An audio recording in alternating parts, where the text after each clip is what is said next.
Oh, yes. Ladies and gentlemen, welcome into Snow the Goalie, the only Flyers podcast, the People's Podcast, Players Podcast, Prognosticators Podcast, Pedialyte Podcast, the only Flyers podcast. We are back. And not only are we back, but we are back with none other than the proud papa of the bride. Bundy's here. Bundy, how you doing, fella? Doing good, guys. Great to see you. Great to be back. I know you guys had an amazing night that night on draft night, tons of viewers, and I was able to sneak in for just a couple of minutes, but I was the least captivating interview, I can assure you, of that night. You guys had a great show that night, and I am a proud papa of the bride, and it was a great time, a great wedding, and really happy for both her and Will. That's awesome. Anthony, how you doing? Man in the middle. Yeah, I'm doing good. Doing good. It's been a nice quiet week for me, in the sense of not a lot of baseball, not a lot of hockey, not a lot of anything. It's been kind of a quiet week, so I'm good. But yeah, well, it's good to get back into the swing here. We have some stuff coming up. Do the show this week. We have one scheduled for next week. We have some interviews that we did at Dev Camp that we're going to start releasing. So, I'm excited. I'm excited. I think the summer's going to move rather fast before we get to opening night on October 9th and the home opener on October 13th. It's not that far away. It's crazy. It's crazy. I always say summer, Russ. I don't know if you get this yet, but I always say summer ends after July 4th when you have kids. Because you're starting to get ready back in the mindset. Look, at 2 weeks ago is July 4th. You're not too far from August now, right? Like another 10 days. Before you know it's a month away. Yeah. Depending on the school district, you're about a month away from kids going back to school or teachers going back to school. So it's crazy. We're a month away. We're a month off of when schools ended, right? Mid-June-ish. Yeah. And now only a month left. It's crazy. I mean, we are officially at or past the midway point of the summer for most people. It is for sure. Bonkers. Yeah. Which means that we are getting ever so close to the start of Flyers hockey. Now, we have a lot to get into today. The NHL dropped the schedules on Wednesday. We'll get into some key takeaways from the Flyers because there are some really wild and sort of weird quirks in the Flyers schedule this year. We'll talk about some Dev Camp takeaways. As Ant mentioned, we had a litany of development camp interviews. I think we did 5. So we will be dropping one of those per week over the next few weeks, kind of gearing everybody up for the start of camp and kind of carrying us through the summer here. That includes Porter Martone, who you'll hear from today. That interview will go live on the Snow the Goalie YouTube channel. It'll also be available either on the end of this episode of the podcast or maybe as its own special bonus podcast. But we have Porter Martone, we had Jack Nesbitt, we had Carson Bjarnason, Oliver Bonk, and Alex Bump. So 5 guys for you to hear from. And guys, I know that usually we play an interview within the context of an episode, we react and all that. Without giving too much away, fair to say that across those 5 players, we got a lot out of them. Yeah, some hockey stuff, but we kind of got back to the bread and butter of getting to know these guys a little bit better and giving fans the insight and a little bit of a peek behind the curtain of who they are away from the ice. 100%. I thought that they were the one thing that I took away the most from those 5 interviews was the personalities. I can remember, and Bundy will tell you too, you go back, young kids coming into the league for the first time, even guys who've been, in dev camp for 1 or 2 seasons before, not always the greatest talkers. Not a lot of personality there. It's like a lot of times when you ask them questions, it's like pulling teeth. This group, it may have, who knows what they're going to be on the ice, but man, are they entertaining off the ice. Yeah, it's a fun group of kids. It's a really fun group of kids. I think it's societal, Anthony, the way I got that too when I left those interviews the other day, thinking to myself, man, these guys really shared a lot. They were open. They were honest. I remember if I was playing and had some of the questions pepped at us in the format we did, I'd be nervous to answer them because I'd be afraid of what somebody would think of my answer. And these guys were great. We had one guy and said, what do you like? He said, I love Harry Potter. Well, I got news for you. I love Harry Potter movies too. I think they're great. But that's something that in 1993, and if Harry Potter existed, you wouldn't have a 21-year-old kid telling somebody for their pro hockey team that they like Harry Potter. You know what I'm saying? Yeah, sure. On totally different. Yeah. On top of that, and this has nothing to do with the 5 interviews we've done, but this is a perfect example. We're going to have an interview next week live on the show with Ty Murchison, who's not a big-time prospect, but he's going to play for the Phantoms this year. He was a 5th-round pick a few years ago. We're just talking a little bit about, his progression. California kid, played at a college at Arizona State, not really a big hockey school, so kind of talk about that as well, what it's going to be like now coming into the AHL. But I wanted to talk to him because he's really into musical theater. Hello! Who would have admitted that in the 90s, Bundy? Yeah, that's exactly right. That's my point. Yeah. That's my whole point. Right. Yeah. And now it's so much more accepted because everybody has more of an open mind to be able to gauge young people's thoughts and feelings, and society's allowed for that transition to happen because people are more open and honest about things now. And I think people now, like, it's not like it was 30 years ago when hockey, and believe me, 30 years ago, it might seem like an eternity. It's not that long ago. I feels like it was 3 weeks ago that I went into my first Flyers training camp as a kid. And it's very vivid in my mind. So things have changed a lot, and there were certain things you didn't want to say or do. I remember Bob Clark, just talking about the way the innuendos of the sport. And I remember he said to us once, this is a joke, he said, if any of you guys win the Lady Bing, you're fucking out of here. And I'm thinking to myself, like, wow, you better not be the most gentlemanly player on the ice or you're out of this town. Well, there were the jokes before the show about how many minutes would we be late. What was the over-under, like 5.5 minutes? I don't know what the over-under was on a Bundy bomb for today, but there we are at about the 6-minute, 40-second mark of the show. The Bundy bomb. That's great. That's great. But anyway, I think it's great though. I'm with Anthony on this too, and Russ, you touched on it. But I really think it's great. These guys are open and have really interesting lives that they're able to share with us and give a little glimpse of what. Like, I think, as you guys said, what goes behind the curtain. Not just the guy that laces up the skates on the ice and prepares to be a hockey player at night, but also the person that's behind that hockey player and what that brings to what that shapes that person to be. So it's really cool stuff. Yeah, so, I know we're not doing the Bjarnason one today. I know we're putting out the Martone one today. So good. But Bjarnason had me in stitches. That kid had me in stitches that entire interview. That's I promise you that one coming in a couple weeks probably. That's a good one. That's a really, really good one. I would say that of all of them, his might have been the most interesting because there are certain things that we like kind of poke and prod at, and then there was something that I noticed about a tattoo of his, and that like led to a really interesting kind of chat there. And then about like how that kind of broke off into a passion of his, like what he's doing late at night.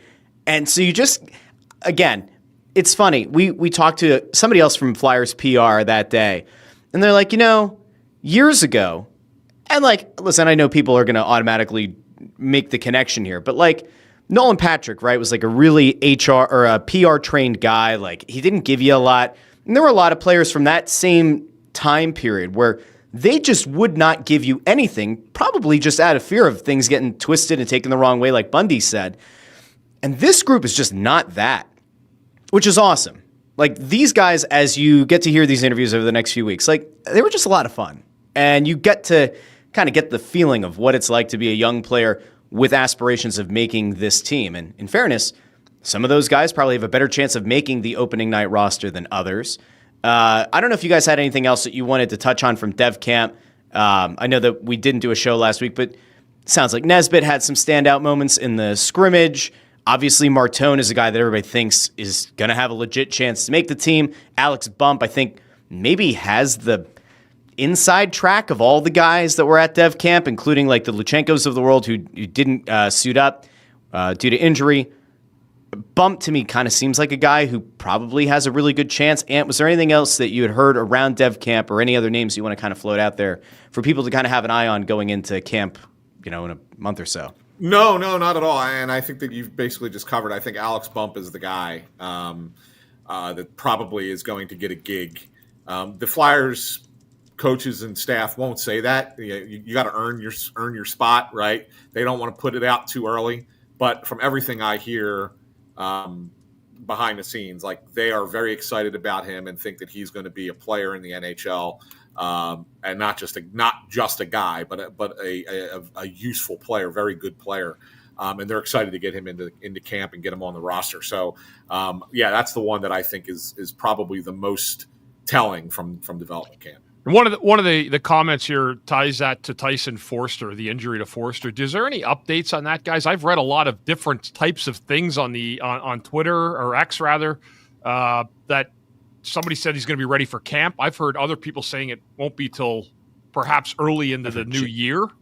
Yeah. So there's a lot of conflicting reports, and I don't think anybody really knows. Do you have anything to report on that, Ant, at all?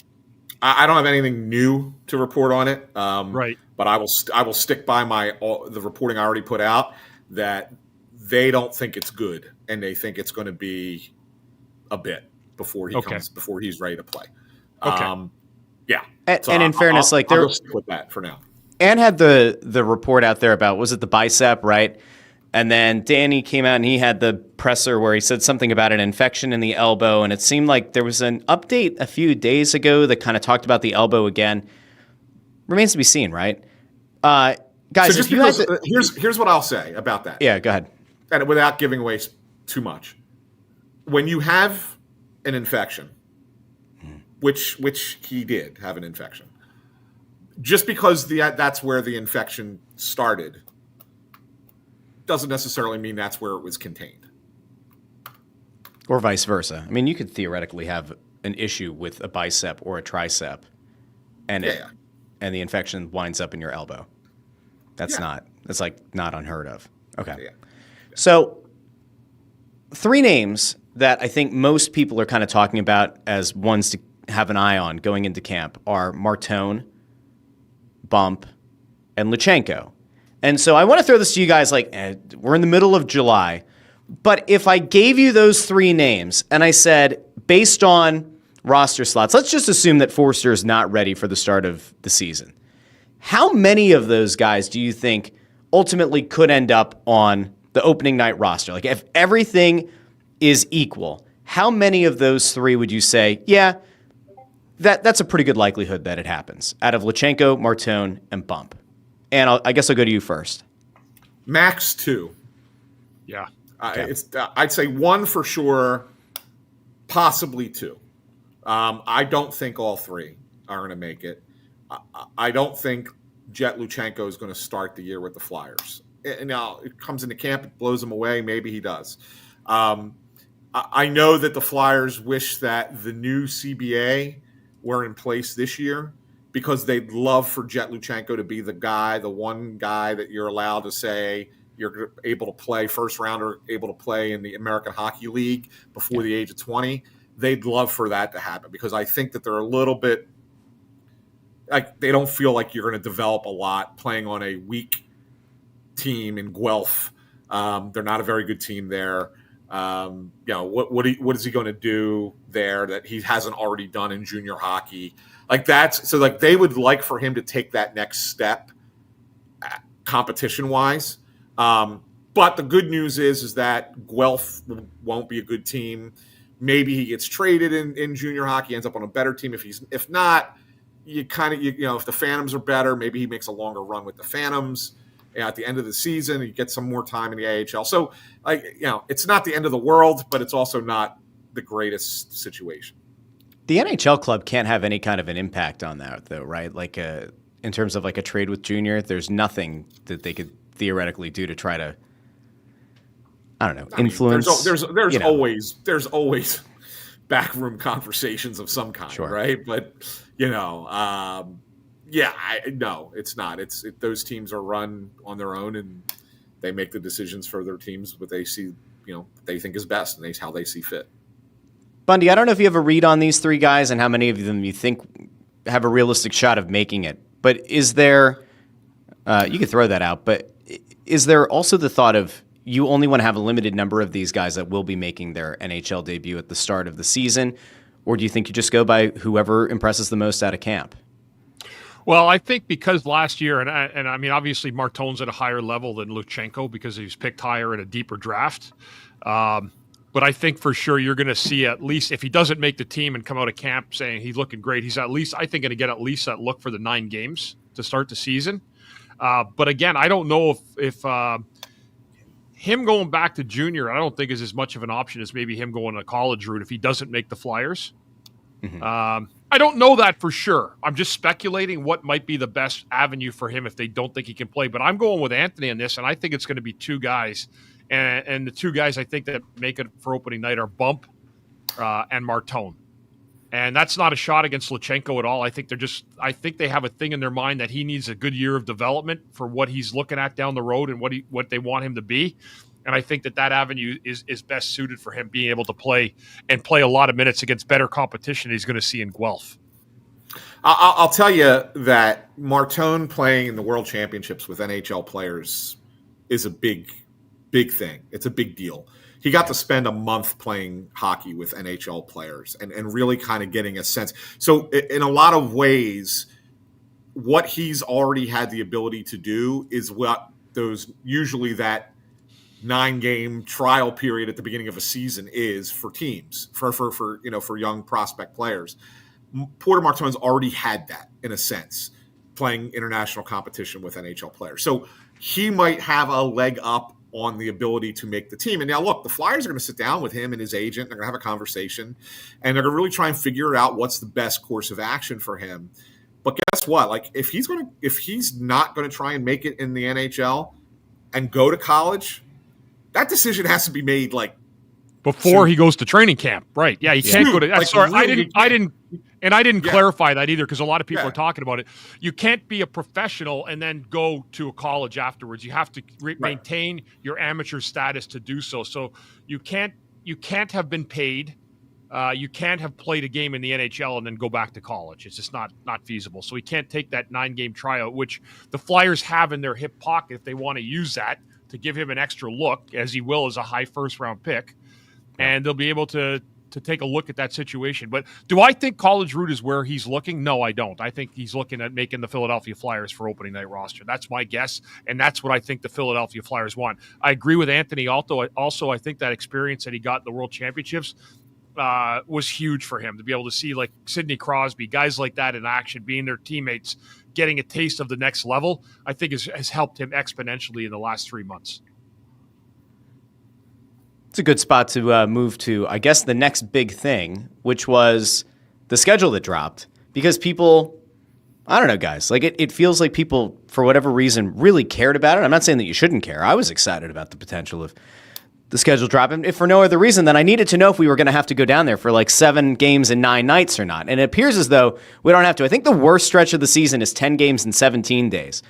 But big takeaway for me that I went, what the hell is this? You take 2 out of your first 3 games of the season are against the reigning Stanley Cup champion Florida Panthers. You start on the road against Florida and against Carolina, and then you're home against Florida. How the hell did the Flyers end up playing the reigning Stanley Cup champions 2 out of the first 3 games? Can anybody explain that? Well, not only that, and then go one further than that, Russ, and then their 4th game is against the President's Trophy winning Winnipeg Jets. Granted, it's in Philadelphia. It's a rough start for their schedule. Like, you know how we talk about the rough stretches that they've had in March the last couple seasons where they faced a lot of really good teams in March?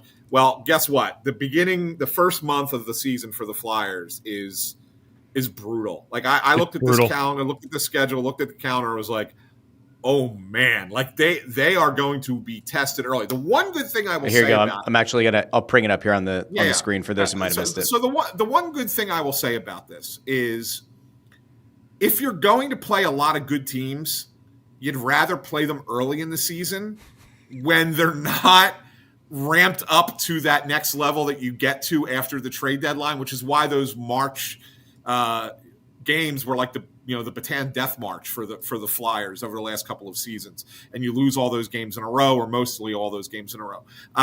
It's better to play good teams early because that's when you can kind of catch them. Look, this opener in Florida, it's the Panthers' 2nd game. So obviously, I'm going to say something that's going to sound stupid, but I hope it makes sense. This could go one of 2 ways. Either. I know that's how all games go. Yeah, you lose. That's the stupid part. But let me explain what I was about to say. So Florida has their opening night game. A lot of times, the defending Stanley Cup champion has the hangover game as their opener, and if that is what happens for the Panthers, then the Flyers are in a lot of trouble in Game 2. right? Yeah. But if the Panthers come out and have that kick-ass game in their opener, then maybe the Flyers catch them napping a little bit against a perceived weaker team, right? And you kind of catch them a little bit in that game. But otherwise, yeah, this is a brutal start to the season for the Flyers. Yeah, go ahead, Bundy. No, I mean, you could look at the schedule and be like, oh my God, you could technically, and I think the Flyers are a better team. It's not like you look back in the past, but that could be an 0-5 start if you're looking at any other team. You take any team in the league playing those first 5 games. Remember, October and November, Minnesota last year? Remember how good they were? Yeah. Like, they were freak shows. They were tops of the league. So, I mean, those first 5 games are really, really important start to the season for this team, and you don't want to get behind the 8 ball. That's an opportunity for the Flyers to kind of jump the shark a little bit. If you have a good start, you could really pave your way, I think, to some really good stuff as the schedule moves along. Well, even like the Islanders, you think are going to be better. The Predators are going to look to try to rebound off of what was an atrocious and underperforming season a year ago. The Penguins, nobody knows. But like that, there are really like no down games in that first month. So Rick Tocchet is going to have one hell of a test in front of him. How much are the fans going to boo Max Shabanov on October 25th when the Islanders come in? Brutal. I mean, he's going to wonder what the hell Philly's all about. He's thinking to himself, why didn't I sign there? I just got the shit booed out of me for 3 straight periods. He better hope that he has a few goals at that point too, because otherwise he's going to, well, did I make a mistake? Probably. Maybe you did. He'll never be in Cutter territory either. Like, I mean, that was just like, oh, he signed somewhere else. Big deal. It happens. But yeah, I think the fan base, the Boo Birds will be out that night. I think the fan base as a whole, or like the very vocal segment on X, make of that what you will, kind of feels more like, wow, what the hell happened? Because everybody was saying that he was going to go to the Flyers and then he didn't. I don't think they even view him with as much, nearly the level of vitriol as they do, clearly, with a Gauthier who essentially said, get me the hell out of here. Couple comments, though. The one thing that I was going to touch actually at the end of that was I was really surprised there's no Black Friday game. I know there's an Eagles game that day, but that has been a Philadelphia Flyers staple for the history of the franchise. 20 years. Well, the last 20 longer than that. I played back when they were still playing. Yeah, but it's been 20. It was 20 consecutive seasons. Well, 19 because there was the one lockout year, but 19 consecutive seasons where they had a game scheduled on Black Friday, dating back to 2005-06. And this is the first time since then that they've not played on Black Friday at home. They are playing Black Friday. Yeah, at the Islanders. It's at the Islanders. Yeah. And that's what happens with the Eagles having a home game. That's a brutal. Talk about a brutal week. That's a rough week. Do you want me to bring up the full schedule here? I'm saying November. That Thanksgiving week in November, they go on the road to Tampa and to Florida. Then they fly home for Thanksgiving, just for Thanksgiving maybe, and then you bus up to the island and then play the Devils back to back, all 4 games on the road. That's not good. How about the Saturday night, Monday night, Tampa Bay home set? Yeah, that's weird too. Why is Tampa playing 2 games here back to back? Does that make sense? Like the start of a playoff series, 2 games on the road. Well, here I actually want to take you guys to the thing that I found like kind of the most astonishing, I think, out of all of it. So they're going to play 14 back-to-backs this year, which on the surface might not sound that bad to people, but the big takeaway here is that only 2 of the 14 back-to-back sets are going to happen with both legs happening at home. It's the first set of back-to-backs they have, and it's the final set of back-to-backs they have. Which, by the way, the second set is going to be arguably the worst one. I'm going to pull it up here because that final month of the season, that April schedule they have, is against a bunch of probably playoff-bound teams. So let me bring this one up for everybody. This is the set of 14 back-to-backs. And it's kind of hard to see, I know. But Toronto and Calgary, early November. And then at the end of the year, they have Detroit. Hold on, it got cut off because of the banner. Let me move the banner. There we go. In April, mid-April, Carolina and Montreal both at home. Those are the only 2 where they're going to play both ends of the back-to-back at home. They have a bunch that are like 2 away. You have a couple where it's, at Vancouver, at Calgary. You would expect that to kind of happen. And then you have like a versus Washington at home, at the Rangers in February. 14 back-to-backs. Does that seem on par for you guys? Yeah, that's about right. Actually not bad. That's okay. Yeah, that's about right. That's about right. The thing that I think another stretch of their schedule that I think the back-to-backs are what they are, but another stretch of the schedule that I think is kind of been lost in this is they have to play 9 out of 10 on the road around Christmas. So they have a 6-game homestand at the beginning of December where we're going to get sick of each other, where it's six games in 10 days, I think it is.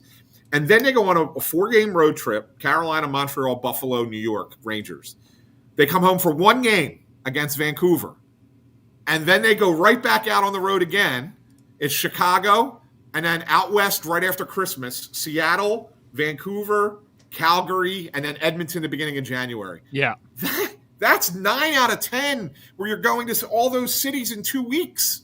That's going to be brutal. That's going to be brutal on the body all the time you're on the plane there. And you're going somewhere for the holiday. And Bundy, most guys go home for the holiday, right? Or go spend time with family for the holiday. Christmas, they don't usually, just sit in Voorhees, right? They go somewhere. Yeah, and again, that's a tough schedule around the holidays. And it's an important time for guys, but at the same time, I think guys are going to be looking at that December schedule. They're probably going to have their heads spinning around seeing as many games as they have on the road in and around the Christmas break. So that's tough, but that's the way it's always been for the Flyers. Post-Christmas break has always been the West Coast trip every single year as long as I can remember. Yeah, and no, then there's it. Go ahead. And that's fine. I'm not questioning the post-Christmas trip. I mean, that happens because of Disney on Ice, and they're never going to get rid of Disney on Ice here. At that time, it's one of the biggest money makers in the building, right? So that's going to be that's just going to be the way it is.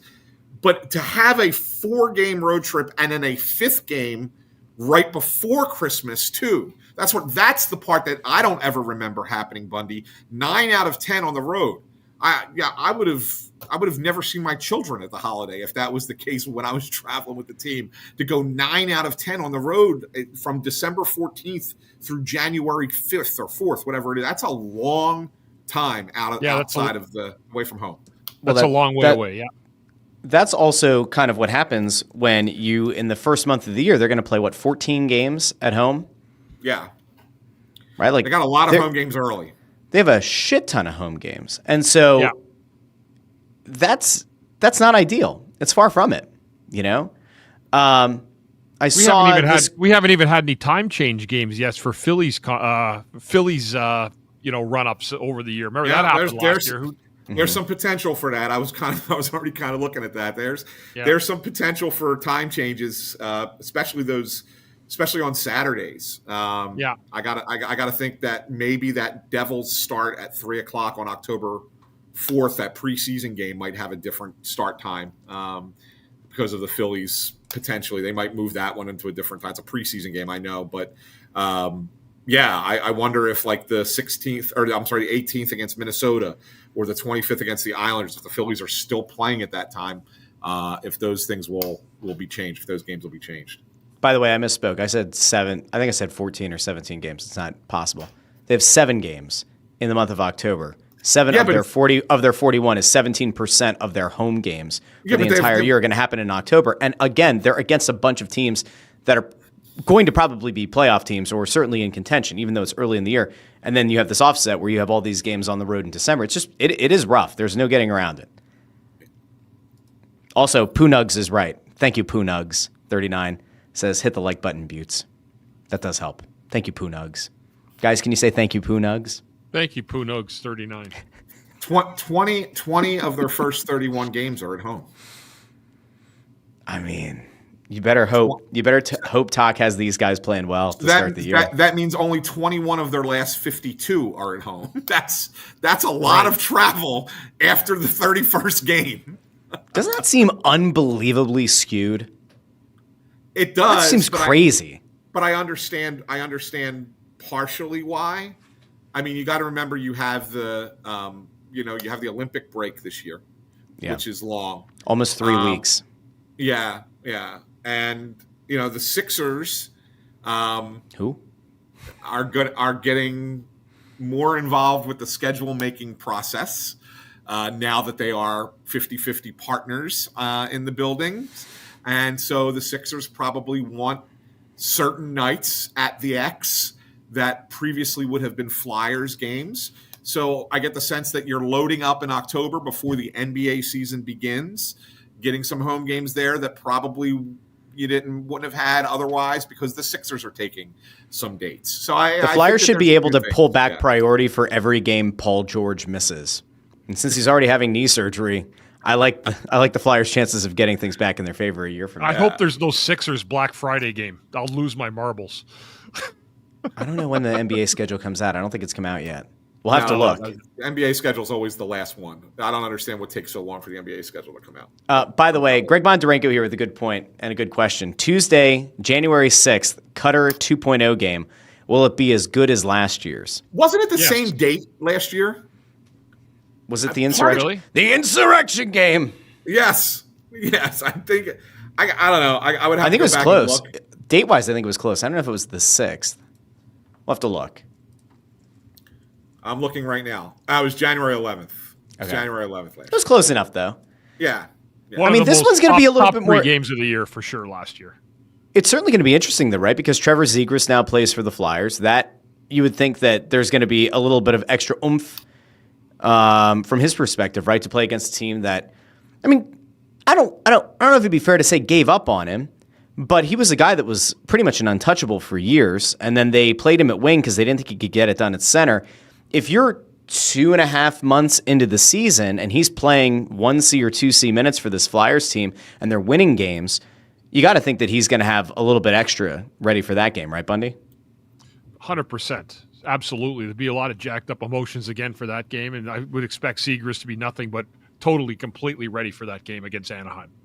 As I would expect Cutter to be a little bit more prepared for what he's going to expect. Again, that's not going to stop. That's Philly. I know that for a fact. That's never going to stop. Correct. And did you have anything else from the schedule that you were like blown away by that you wanted to get to? How about the Rangers? Flyers don't play the Rangers for the first time until late December, right? At least they have them at home twice this time. They only had them once at home last year. It just feels weird. Like that there's like an example of one of your biggest rivals, if that's how you want to refer to them. I guess it's probably somewhat fair to call them a rival. I mean, they've had more success, but like first time you're going to play them is in December. What's the date on that? I can't see. The 20th. 20th? Yeah. Yeah. Wild. Seems nuts. Home and home with Carolina is not exactly great there either. So we might not be feeling great for the holidays. Now, if the Flyers are able to capitalize on the early what? Scott Lawton's return is November 1st. Circle it on the calendar. I didn't circle that for whatever reason. I'm sorry. I didn't. It's nice. He was a great Flyer. He was a good guy for a lot of years, but that's not like a circle your schedule type of game for me. I mean, I'm circling my schedule for McDavid, like looking at those games when he comes in here. And the Flyers, that was another one of their top 3 games last year was against Edmonton. They dominated the Oilers that game and had one of their most successful wins of the year. Here's an interesting note over in the comments section. Video guy Amadeo says they're asking season ticket holders for design opinions on the new arena. Joe Papel says, Amadeo, I told the survey we don't need a new arena. I don't think that's the answer they were looking for, Joe. Anyway. I do have just a couple other quick notes on the schedule. Just, there are 4 Sunday games at home. Mm-hmm. 2 of them are at night, and 2 of them are during the day. One of them is at 3:30 in the freaking afternoon, which is, they don't play a lot of afternoon games on weekends this year. I actually did this breakdown because we're looking at my son's soccer schedule, but it's 7 games total, 7 afternoon games all year on the weekend. Yeah. Well, they don't have as many home Saturday dates as they did a year ago. Fine. Yeah, those were great. Those are great. You like the afternoon games? Oh, I do too. I think they're the best. Yeah. Yeah. It's an in and out. It's like get in the building, lunchtime, little hockey, and get out and enjoy your evening. And you still have the rest of your weekend. Like I like it. But Danky Bud here says Avs have a weird schedule, 18 matinee games. Yeah. It's pretty wild. Okay. That is wild. But yeah, I'll tell you, like that first back-to-back at home that you talked about, the Toronto-Calgary one, Saturday night, Sunday night, it just takes up your weekend. Just kills your weekend. You know. I guess. Yeah. You know, that one I'm not fond of. I'll be honest. So Allison over here asks, am I prepping the spreadsheet now that the schedule's out? Yes, you are, Allison. Yes, that's correct. Allison is the best. She runs. Yeah, she did. She a great runs job. our predictions contest. Yeah, absolutely. Absolutely. There were a couple of other things that I wanted to get to. One of them has nothing to do with the Flyers. I told you guys about it before the show. Do you want to go to that now? Yeah, sure. Okay. So all this conjecture has been out there about like the NCAA players being able to go there now and what that's going to mean for other leagues. And the WHL commissioner went on a podcast and he had one of the weirdest quotes I can remember hearing from somebody at that level. He went on the Pipeline show and talked about the difference between playing in NCAA versus being in the WHL. So we're going to throw to this really quick. And Bundy, I imagine that you have a lot to say about it. Let's go over to, again, this is the commissioner of the WHL talking about the quote-unquote business class of the NCAA. All right, let's throw over to that now. I know people who, have flown coach their whole life and then had an opportunity to get upgraded and they sat in business class. Do you know how hard it is to go back to coach once you've sat in business class? Well, the American Hockey League versus the NCAA environment, I'm not sure that playing a Friday, Saturday schedule and then pumping iron and drinking smoothies all week is necessarily the best segue into what the AHL grind is like. We really... Okay, so Bundy, I kind of want to let you loose there, but this idea that lifting, playing on the weekends, drinking smoothies all week doesn't get you ready for the NHL. Your thoughts? Well, there's been lots of guys that have played on the weekends, and I didn't drink smoothies. I drank other things usually during that time off, but that was another era for me. I understand what he's saying. I don't quite understand what the point is because there's so many guys that have gone and played the college route that have had incredible careers and have made the adjustment to the American League or the National Hockey League. It looks like somebody who's angry that they're losing their star player from the league. It'd be like in 1982 if the Quebec Major Junior Hockey League lost Mario Lemieux out of the blue. I understand it hurts. It's tough to swallow, a tough pill to swallow. But at the same time, I don't think it has any justification at all about what a player makes of himself, whether he leaves major junior hockey or college hockey. I don't think it matters. I think it's what you do when you get there. Everybody that you talk to that's played college, I was a guy that played like 36 or 40 games and made the jump to 82 games, which is a lot. But I did it. I figured it out. I figured out how to get more rest, and a lot of guys will help you do that. So. I see somebody there just with some sour grapes, and I understand that from their standpoint, from a business standpoint. But at the same time, he's wrong. He's completely wrong. And I'm completely in agreement with Bundy on this because just because you play a lighter schedule of games doesn't necessarily mean you're less prepared to play. Right. I like that. I don't think that's translate. Those kids are working a lot harder in the week leading up to their games when they play than the kids that are playing up in junior. And they're playing against guys that are adults. There are people in college who are 20, 21, 22 years old playing collegiate hockey. Mm-hmm. Whereas in junior, you're playing against 16-year-olds sometimes. It's a lot different. It's a much easier game to play up there. So, yeah, you play 70 games, 72 games, whatever it is that you play in junior, Canadian junior. That's fine, but I also don't think that it's nearly as taxing on those kids as it is to play in the NCAA. Yeah, you got to do your schoolwork. And a lot of the kids in junior are still in high school. A lot of the kids still are just finishing up their last year of high school. But I agree. There's a lot of work that has to be done in college, and there's a grind to college as well. It doesn't involve 12-hour bus rides, and and the team bonding that he also mentioned, you're still going to be able to have plenty of time to team bond with your college teammates. It was a really bad take, and I actually feel bad for the guy from a sense that he's losing a guy like McKenna, because that's a real business chip, a guy to have in your hip pocket. But at the same time, he's going to play against older guys, and I think he's going to develop actually better than he would playing in major junior. He's upset about losing McKenna. We're upset about losing intern Andrew, who's apparently trying to sign on the dotted line to become the personal intern for Gavin McKenna. Well, now what? What are we going to do? What are we going to do? There was another little bit of news that came out, and it had to do with the Phantoms. They welcomed John Snowden as their head coach.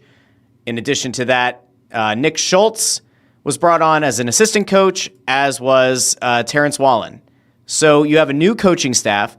And I know that for a long time, when LePerriere was initially relieved of his duties, or he's still with the organization, but when they made the decision to move on from him behind the bench, people started saying, which of the good old boys are the Flyers going to hire? What are they going to do now? He got made an advisor right end. That was the thing, the generic advisor tag was kind of added to LePerriere. They went somewhat outside the organization. Then they went to somebody in Wallen that's had a previous relationship with Briere. You have Nick Schultz, who's been around this team and this organization before.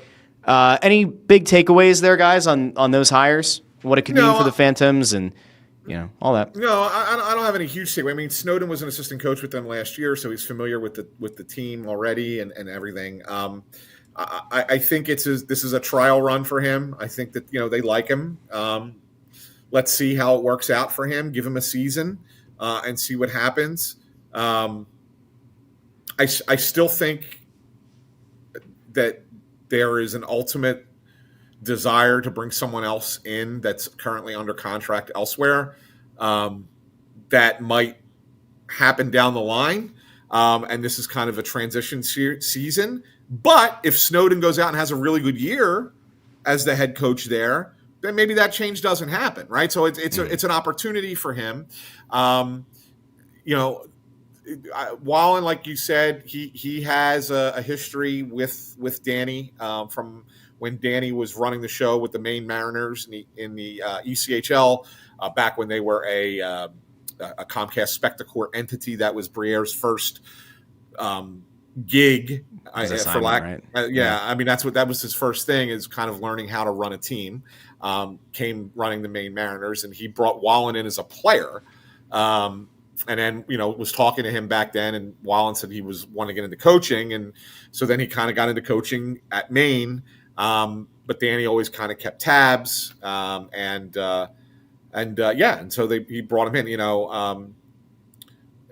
it's not a massive change for the Phantoms, but it's definitely fresh opinions, younger opinions.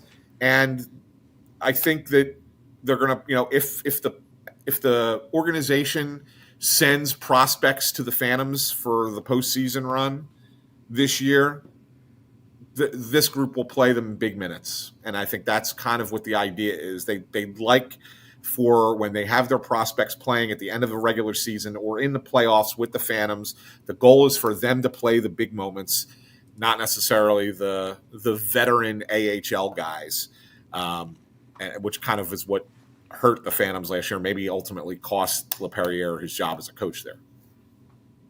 Makes sense. Yeah. I have one other thing that I wanted to get to. I did not run this by you guys before, but it is interesting. So I don't know if you guys paid attention to Matvei Mishkov and what he's been doing this offseason, but he was overplaying in a 3v3 tournament in Russia. And then there was the game where the essentially NHL All-Star Russian players took on KHL All-Stars.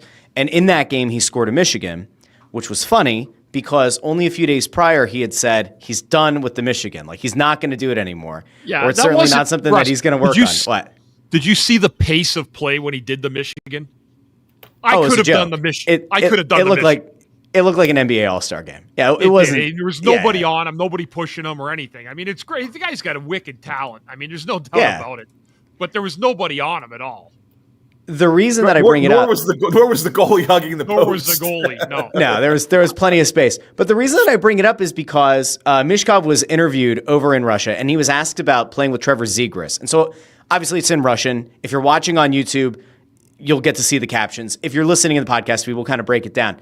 But there was something interesting in here, and like something kind of playful that I think is ultimately going to be like one of those things that, even if the results aren't there initially in a very tough month of October, you start to kind of put together what this team's going to look like. So let's go over to this interview that Mishkov did. It's a short one. Here we go.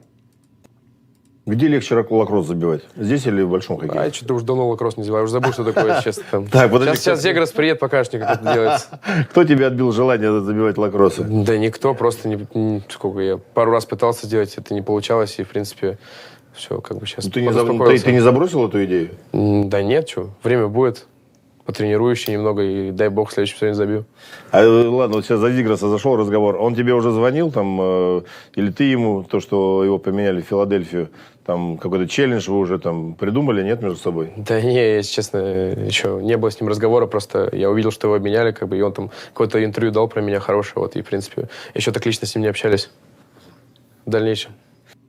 So, two parts to that. The first part is that he said it's been so long since he's actually scored in Michigan that he thinks he's just going to be done with it. And then, again, about a week later, he scores one in this All-Star game. Yes, not the highest competition, not the spectacle that maybe some people were hoping for. Certainly not going to impress anybody who's like into hard-nosed hockey.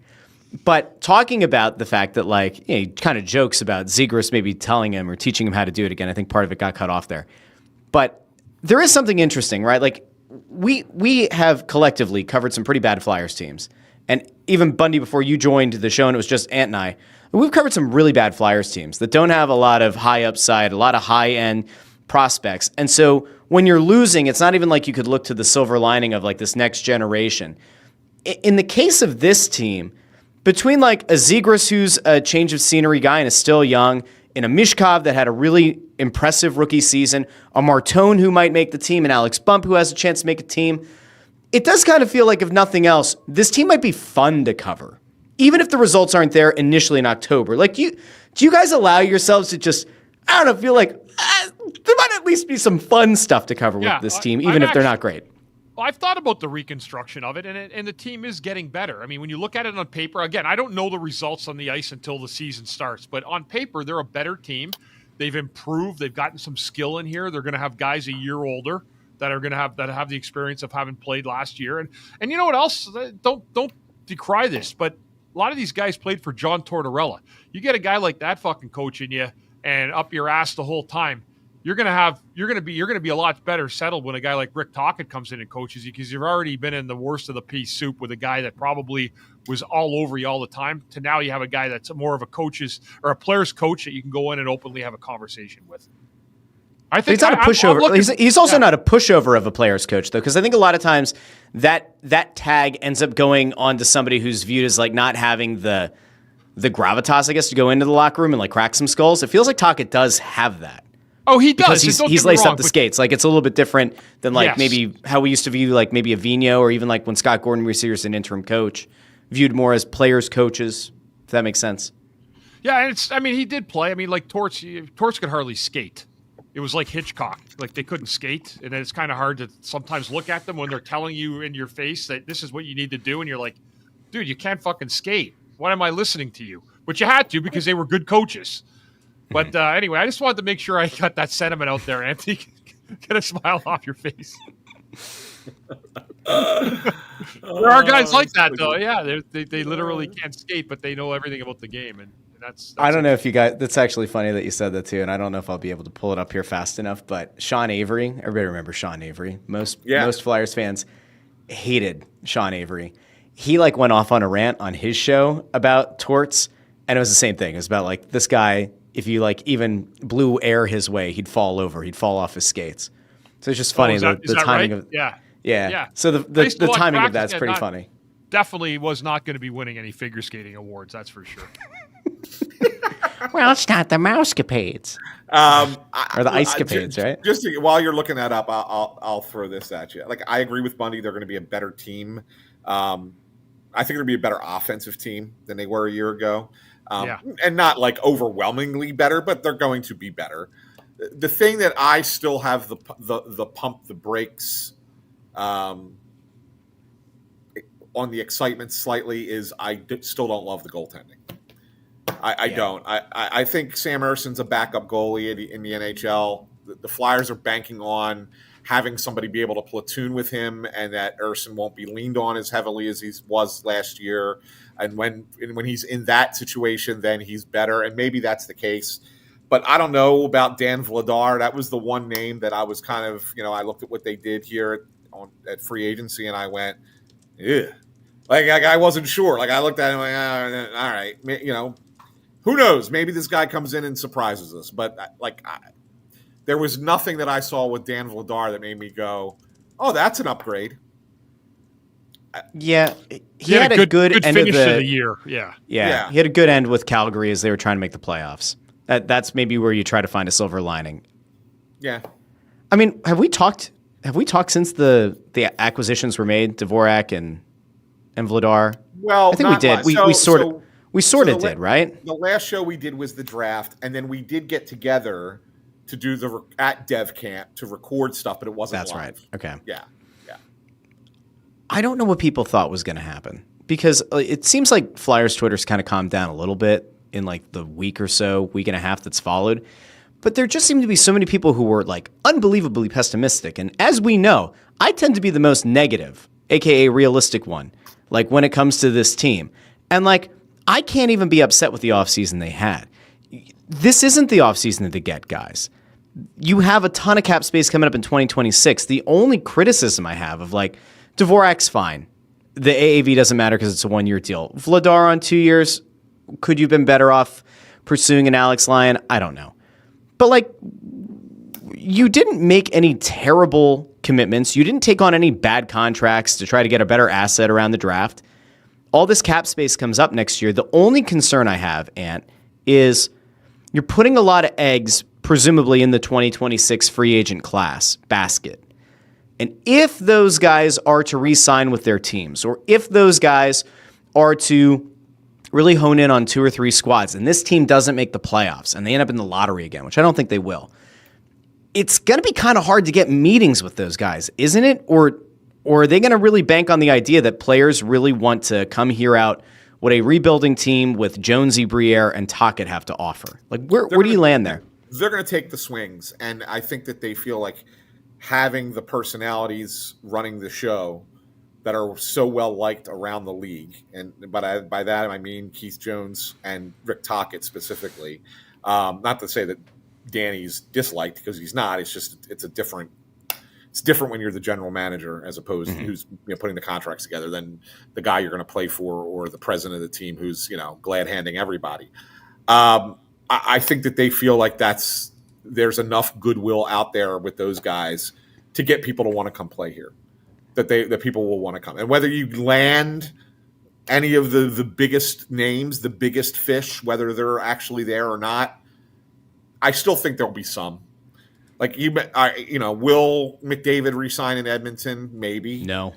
I don't know. I don't know. I mean, I won't say they better no. get a better goalie. They better get a different goalie. If they won the cup in one of those 2 years, I think he would have been gone. Yeah. You think he would have been more likely to leave if they had won one? I do. Yeah. Really? Yes. Really? Yeah. Huh. Yeah. I mean, so that there's that. Makar's probably going to go back to Colorado. But I look at a guy like Kaprizov and I say, what's Minnesota going to do there? Right? Like that's one that I go, maybe. Maybe. Chuck Fletcher would die on the inside wherever the hell he's holed up at that point, right? Oh, I could have had my guy. He's with the Devils, right? I think he's still advising the Devils or helping out up the turnpike. So, sure. Yeah.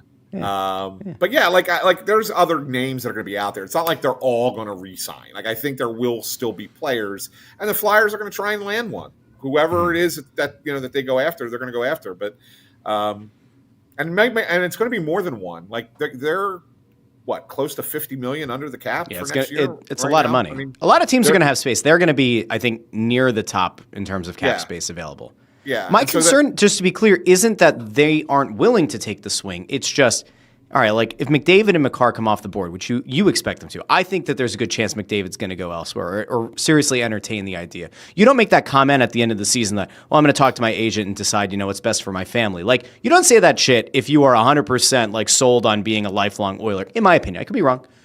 If those guys are off the board, it doesn't mean that the rest of the free agents stink, but like you have to imagine that like Briere, Jones, Tocchet want to be able to get in a room with those guys, regardless of what happens. If they just flat out re-sign, then you start having that cascading effect. Does a Kaprizov re-sign? Does he only look at if like Toronto can make space, if Vegas can make space, like those kind of teams again? I don't know. That's the concern. Yeah. You want those guys to hit free agency, I guess is the point. And it didn't feel like free agency really happened this year, right? Like even Marner.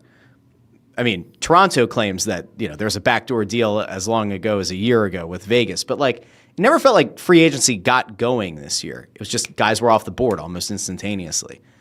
You don't want that to happen if you're the Flyers next year, I guess is my point. No, but I don't think it will. I think there'll be more names that suddenly become – and like you could suddenly get into the trade market even a little bit more because you could trade for – contracts and you can go after RFAs next year because you have the cap space and you can offer more money than maybe another team can. Like there's more options than just the 5 or 6 big names that are out there. I keep saying everybody's saying that with Quinn Hughes, but Quinn Hughes isn't a free agent next year. I think it's 2 years. He's 2 years away. Yeah, I think it's 2. If I'm not mistaken. I don't know. I thought didn't Zegras say to us that he's a free agent next year? Listen, Zegras is here. He's got some friends on the team. He liked playing under Tocchet. He was apparently devastated when Tocchet left. I mean, there you go. There you go. If you're gonna try to manifest something into the universe, that there are worse things to try to manifest than that. Poonugs here with a good point. Hughes has all his best friends and his favorite coach on the team. We may have some pull. See, there you go. He's a free agent in 27. Okay, so maybe he lets it be known to Vancouver. I don't think I'm going to re-sign here. Yeah, try to get something for me. I guarantee you, he's going to try to play with his brothers first and foremost. Whether that happens or not, we'll see. Yeah, that's what I think will happen. Why not? Yeah. I mean, you get a chance to play with your brothers. Sure. And I saw a comment here, and this has nothing to do with hockey, but it does have something to do with something that you wrote today. And then I think we're going to wrap. I saw Joe Papel, I think, put something out there about you guys need to do a show at La Sicilia. And there is something that happened. And Bundy, I know you have to jump here. If you want to jump now, you certainly can. But La Sicilia came up, and you wrote a story today. It was really sad. Former Eagle passed away.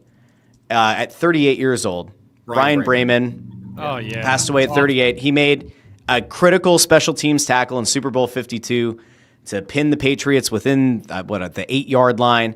But you got to meet Braymond and had a really special night. And I think that, especially given the sadness around it and how people always look for a positive in a story, I want you to kind of take the floor here. Give people an idea about what you wrote there and the interaction that you got to have with this guy.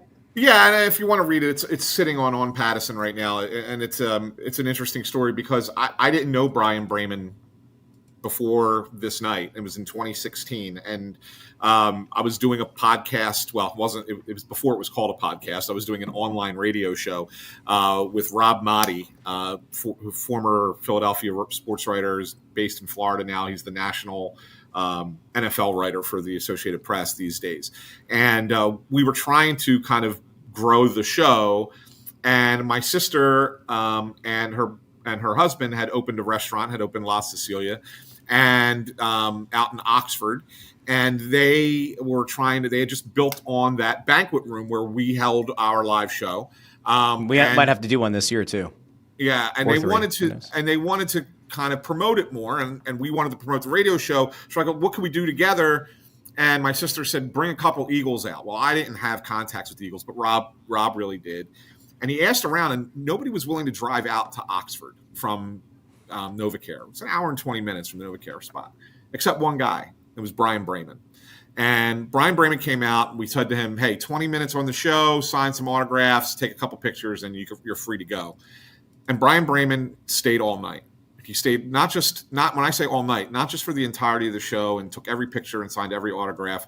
He helped us close the place down. He was carrying glassware back to the kitchen.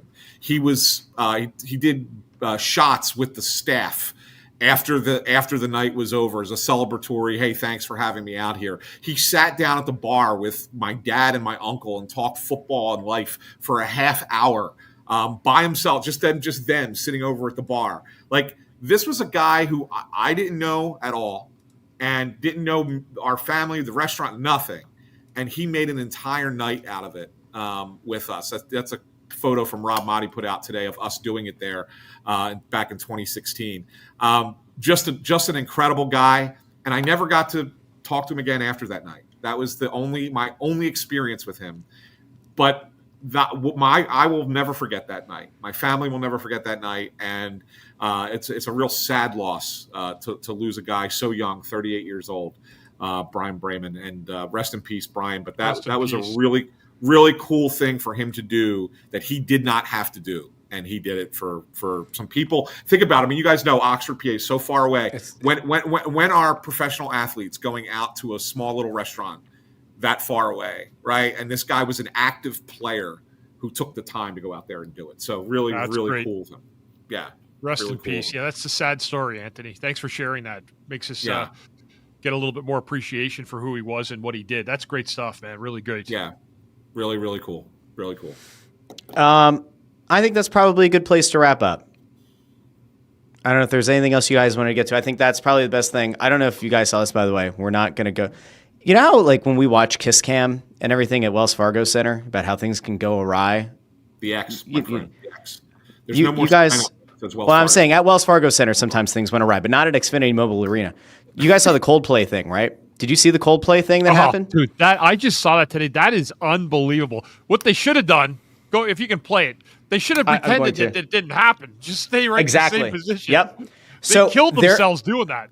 So so for those who missed it, they go to a camera where they pan in. Now I'm going to show you guys an angle you might not have seen of this guy and this lady. I would guess what, guys, 50s, mid 50s. Would that be fair? Early to mid 50s. Yeah. Okay. And so the guy has his arms wrapped around the lady, and then they're on camera. They notice it, and then, well, calamity happens. I'm going to bring it up because this is one of the and the angle, and the reason that you guys are going to get is because not everybody got the commentary from the lead singer of Coldplay. So the angle I'm going to show you is the singer, and I want you to hear what he has to say as these two people part ways. Okay, so you can see them over here. This is the couple, or at least now exposed as a couple. But let's just watch it unfold. Oh, look at these two. Now, as you saw, the man ducked. I mean, he hit the ground like he got sniped. She turned around. Now, listen to what the singer has to say. Either they're having an affair or they're really shy. Either they're having an affair or they're really shy. Okay. I'm not quite sure what to do. Take me broccoli? Okay, all right. Okay. So it turns out, and we don't take pleasure in this because, but they were both married and not to each other. It was a CEO of a company and the head of HR. And apparently the lady next to them was a vice president of that company as well, who then clearly knew that this. Oh boy. And boy, did people go nuts. They were commenting on their LinkedIns. They found this man's wife. And imagine, I feel horrible for her. She wakes up in the morning and there's all these strangers commenting on her Facebook, your husband's a sleaze. Oh, guys, Bundy, I think you're right. I think if that happens, you just act cool. Play it cool. Hopefully nobody figures it out. But I've never seen something like that blow up the way that this did. This is like the worst case scenario. It was like a movie. It was like a comedy. Watching that happen, it was unbelievable. So good. Absolutely wild. So anyway, I wanted to try to end here on a laugh. Russ? Boston. It happened in Boston. Yeah. Okay. Yeah. So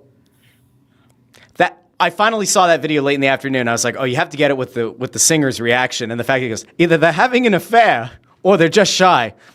Bingo, bango, bongo. He was right. So anyway, I think that's a good place to end the show today. Yeah. Thank you to everybody who tuned in live on YouTube, Facebook, and X. We will have the interview with Porter Martone. We're going to drop it on Friday at noon. That's where we're going to drop it. Friday at noon. It'll also go in the podcast feed. And we're going to roll out one of those dev camp interviews each week, which will hopefully kind of, I don't know, fill that void in your lives that is missing Flyers content. So we will have that for you. We'll be back next Thursday. Apparently, Ant is going to bring a Flyers prospect on who likes musical theater. Will they sing a duet?